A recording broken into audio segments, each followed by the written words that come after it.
Isabela Figueiredo nasceu em Moçambique, mudou-se para Portugal nos anos 70, no fim da ditadura salazarista e na iminência da independência de Moçambique. Foi jornalista, mas optou pela carreira de professora de língua portuguesa. Lançou em 2009 o primeiro livro, o Caderno de Memórias Coloniais, um acerto de contas com o passado colonial de Portugal, agora traduzido para francês, daí a nossa entrevista de hoje.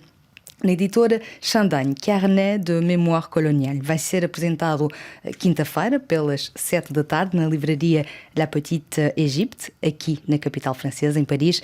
Muito boa tarde, Isabela. Muito boa tarde.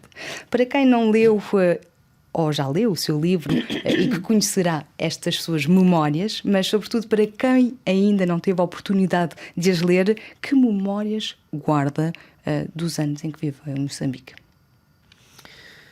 São memórias um pouco violentas, é a primeira palavra que me ocorre, porque penso que a minha infância, embora tenha sido muito bonita, vivida com muito bem-estar económico e afetivo, foi também preenchida de muita violência devido ao contexto colonial. E era uma violência implícita, não explícita, implícita, que se refletiu na pessoa que eu sou.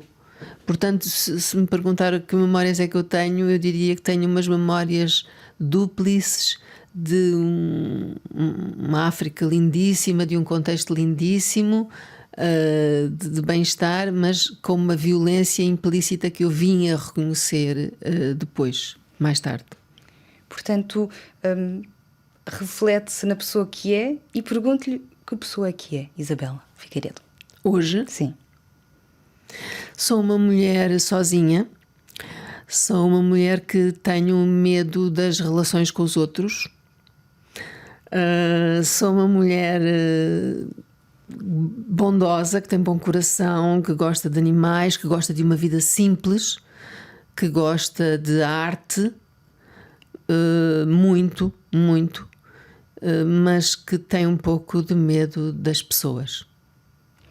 E esse medo advém do que viveu em Moçambique e depois nos anos que se seguiram no regresso a Portugal? Eu acho que advém de tudo, advém do percurso todo feito. Eu acho que o percurso... Eu hoje cheguei a um ponto do percurso em que finalmente consigo dizer isto. Porque no passado eu não diria tenho medo das pessoas, quero estar sozinha, quero uma vida simples, deixem-me em paz. Eu não diria isto, digo isto agora, porque já tenho coragem para o dizer, já tenho idade para o dizer. Mas sentia-o na altura? Sim, mas claro. Não conseguia dizer. Não conseguimos, nem eu, nem ninguém, porque estamos metidos na vida e estamos a levar com a vida em cima, estamos a levar tareia da vida. Então não conseguimos.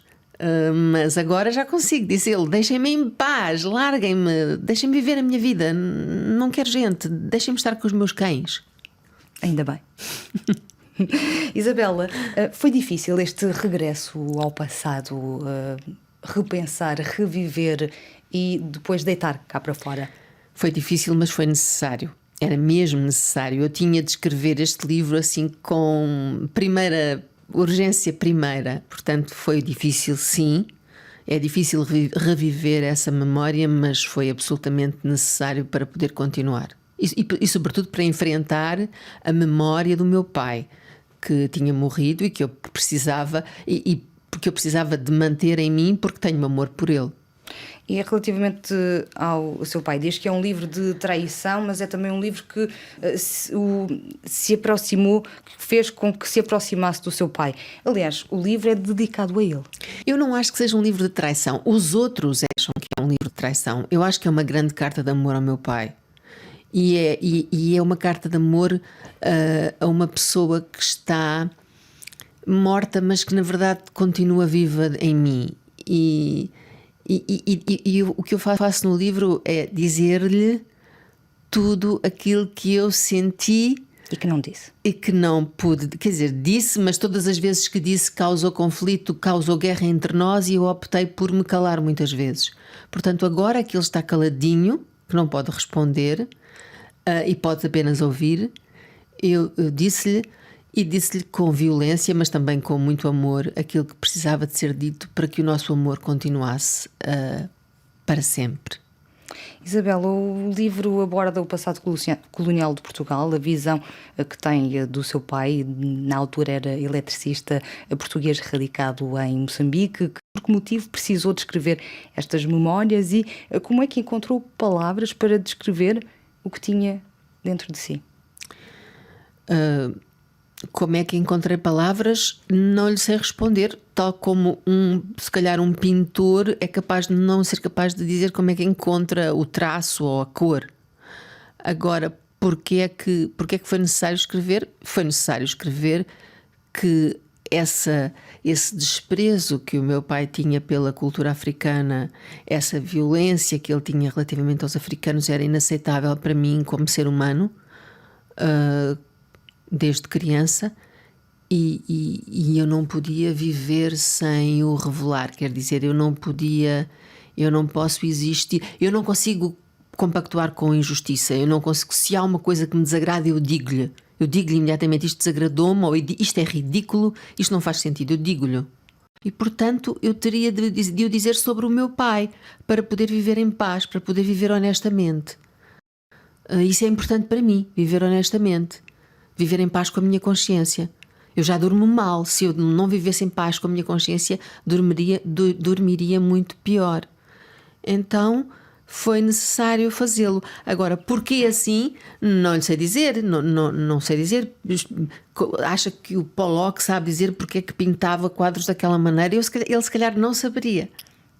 Mas é sobretudo também uma realidade, a realidade a que assistiu e a realidade em que viveu, à qual não se pode ser e ficar indiferente. Todos nós vivemos inseridos no mesmo contexto, na mesma realidade. E todos nós nos habituamos à realidade, o contexto em que vivemos, seja adverso ou não seja adverso. Mas vamos remeter-nos para um contexto adverso, que é o caso. Há pessoas que não têm a capacidade de comunicação para exprimir o que sentem relativamente a isso. Não têm, não conseguem. E têm de viver com esse silêncio, têm de viver com essa coisa enfiada dentro de si, escondida dentro de si e geri-la de outra maneira. Eu tive um pouco a capacidade de exprimir essa injustiça, essa violência, e de o fazer através da escrita. E faço para poder comunicar com os outros, para poder mostrar aos outros aquilo que eu vejo, porque quando eu mostro aos outros aquilo que vejo, que sinto, os outros reconhecem, e esse reconhecimento é uma forma de terapia. A arte tem esse lado. E é também uma voz de muitas pessoas que não podem ou não querem ter voz. Sim, neste caso colonial, muitas pessoas não querem ter voz, não se quer, em Portugal não se quer falar do passado colonial, é um assunto muito, muito difícil de aceitar, porque a nossa autoestima portuguesa está muito relacionada com os descobrimentos, com a glória dos descobrimentos e não com a parte sombria dos descobrimentos. Mas quando, por exemplo, um presidente francês, Emmanuel Macron, reconhece a culpabilidade, admite a responsabilidade da França no genocídio de Ruanda, há um pedido de desculpa que Portugal, um dia destes, terá que fazer, a seu ver? Terá, a meu ver, de o fazer, mas ainda vai demorar alguns anos, porque a situação hoje é melhor do que há 10 anos atrás, desse ponto de vista, dessa admissão de culpa, mas ainda não chegamos ao ponto em que os portugueses realmente percebem que é necessário admitir culpa e pedir desculpa. Isso é absolutamente necessário fazer, mas nós ainda não estamos no ponto em que o faremos agora. Porquê? O que é que falta fazer? O tempo, precisamos de tempo, tudo precisa de tempo. Tudo precisa de tempo para se tornar consciente, para se tornar urgente, para se tornar necessário, para se tornar consciente. Tudo precisa de tempo. E mais de 40 anos não é suficiente? Historicamente, não. Historicamente é muito pouco tempo. Isabela tem 3 livros publicados, vai terminar o próximo sobre animais e trabalho, é isso? Sim, sim.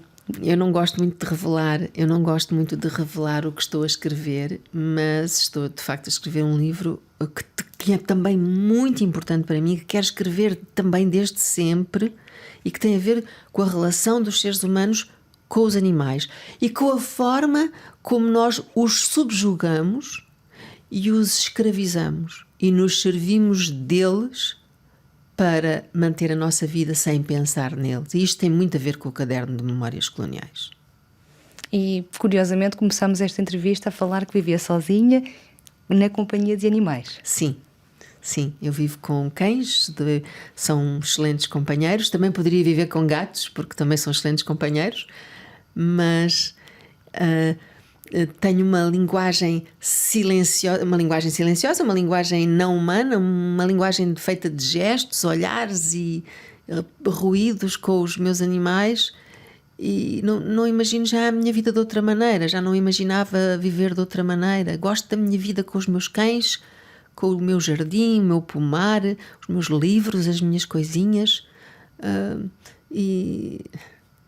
e sinto-me bem assim. Eu ia dizer feliz, mas eu não acredito na felicidade. Eu acho que nós nunca somos felizes.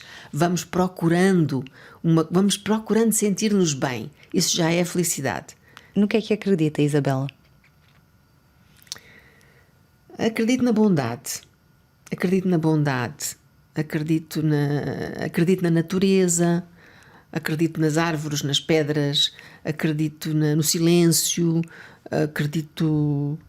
Acredito